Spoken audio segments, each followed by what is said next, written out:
Digital object architecture is all about providing a framework in which it makes it easier to manage information. And ultimately, it's the applications that become important. And so we can talk about, internet protocols and the like, but if you ask why is the internet important, it's about what you use the internet for. If somebody said to you, I have an electrical wire with 1 billion volts on it, would you like it in your house?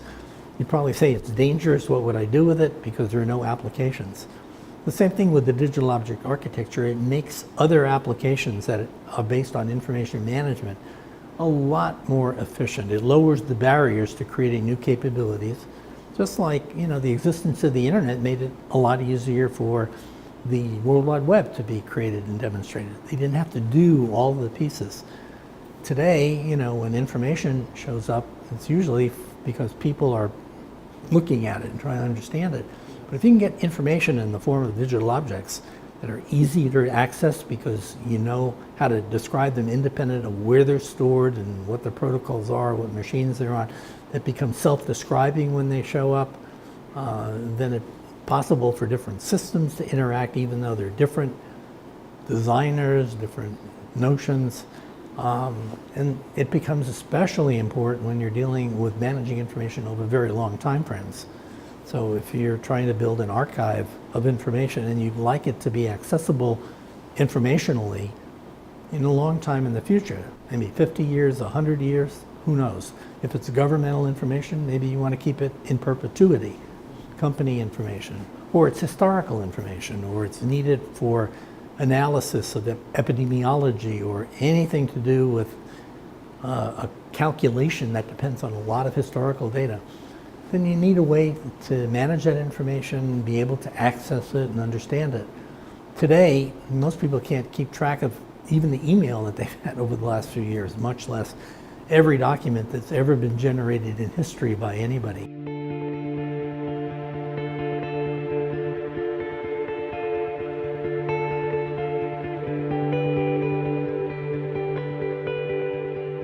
As far as the Internet of Things, I think we're right at the beginning of an explosion of capabilities. I mean, we're talking about, instead of, a billion or a few billion devices, we're talking about maybe 50 or 100 billion devices, and it depends on how we think of them. I mean, to me, my advice to everybody was think about these devices as little mini information systems that all have to be capable in principle of interacting with all other information systems, of which there could be 100 billion of them, as I said, in a few decades or less.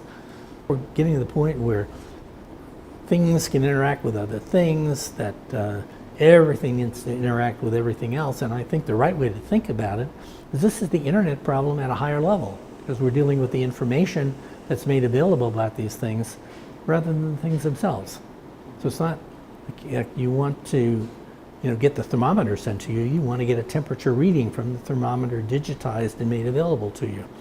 And that's very, very different from many things that we've done in the past, but in many ways it's exactly the same thing. It's moving information from one information system to another, making sure they all work together in an appropriate internet environment.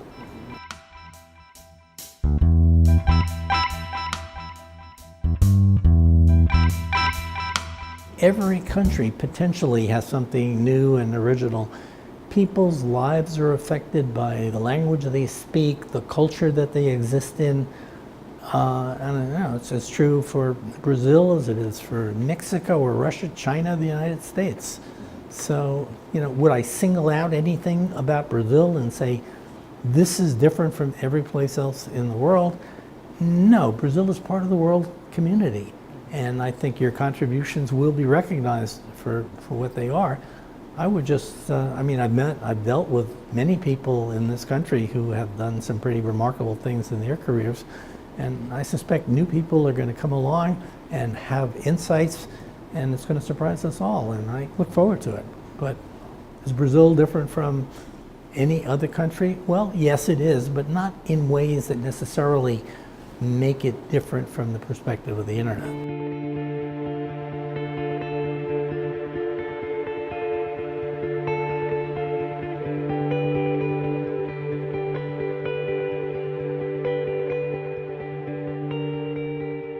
in general, it's still pretty astonishing to me how much growth there has been. This was just an idea that myself and a few of my colleagues had.